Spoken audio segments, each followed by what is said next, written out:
Assalamualaikum warahmatullahi wabarakatuh. Perkenalkan, nama saya Muhammad Sultan Rabbani Kusuma dengan NIM 2003 13391, Prodi Manajemen semester 2, Fakultas Ekonomi dan Bisnis. Video ini diajukan untuk memenuhi tugas sekaligus ujian tengah semester mata kuliah Pendidikan Kewarganegaraan yang diampu oleh Bapak Asep Rudiana SHMH. Di video ini saya akan mencoba mengidentifikasi mengenai topik permasalahan kerukunan umat beragama mulai terpecah belah akibat adanya sebuah penistaan. Dalam kasus ini tentunya sangat fatal ya, berakibat fatal khususnya bagi umat beragama. Karena apa? Karena keyakinan itu merupakan hal yang sangat sakral. Ketika keyakinan itu diejek ataupun dihina, maka akan timbul kemarahan yang sangat besar bagi pemeluk keyakinan itu sendiri. Contoh kasus yang ada di Indonesia, pertama, mantan elit politik Ahok ya. Dia mengutip Quran surat Al-Maidah ayat 51. Di sana dikatakan bahwa kita umat Islam itu harus memilih pemimpin dari umat Islam sendiri, bukan memilih dari orang kafir.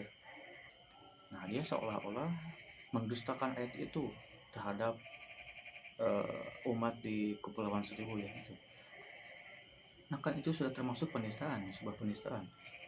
Akibat dari perkataannya itu, maka timbullah sebuah gerakan-gerakan yang mana aksi bela Islam, contohnya 212. Kali itu kan bentuk dari emosi umat Islam yang ada di Indonesia ya. Ketika dasar hukumnya dihina, maka semua umat Islam itu akan marah gitu ya, otomatis emosinya akan menyulut. Kasus yang serupa itu yang sudah di-share di Classroom ya, mengenai artikel Joseph Paul yang dengan seenak jidatnya dia mengaku sebagai nabi dan dijadikan sebagai bahan lucuan ya. Tentunya itu sangat bertolak belakang bagi umat Islam. Dan jadi kalau menurut saya itu sebab terjadinya penistaan ini, yang pertama adanya unsur politik, yang kedua memang adanya rasa benci dan dengki terhadap agama itu sendiri, yang ketiga minimnya wawasan tentang toleransi beragama. Nah, untuk mengenai ini sudah diatur dalam undang-undang ya, dalam pasal 156 huruf A KUHP yang berbunyi dipidana dengan pidana penjara selama-lamanya 5 tahun barang siapa dengan sengaja di muka umum mengeluarkan perasaan atau melakukan perbuatan yang pada pokoknya bersifat permusuhan, penyalahgunaan, atau penodaan terhadap suatu agama yang dianut di Indonesia. Jadi ini merupakan pelanggaran terhadap undang-undang ya, penistaan ini. Bahkan di sini dikatakan dalam redaksinya itu selama-lamanya di penjara. Nah, sikap kita itu sebagai umat Islam,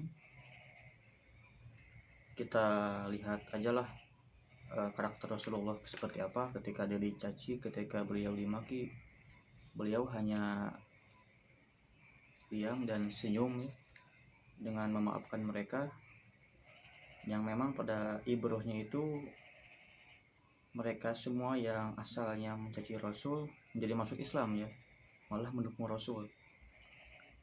Nah, kita sebagai umat Islam lah, memang kita sangat marah ketika landasan hukum kita dicaci, ketika keyakinan kita dicaci, dimaki, dihina. Tetapi jadikan kemarahan itu sebagai pengkualitasan diri kita sendiri, penguatan diri kita sendiri, penguatan mental, penguatan akidah, dan lain-lain.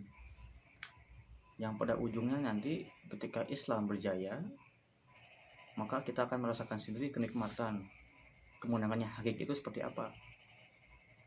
Kita akan merasakan nikmatnya kemenangan itu seperti apa ya. Baiklah, cukup sekian dari saya. Mohon maaf bila ada kesalahan dalam berbicara, terlalu cepat, tidak jelas. Billahi sabil haq. Nasrun minallah wa fathun qarib wa basyiril mu'minin. Wassalamualaikum warahmatullahi wabarakatuh.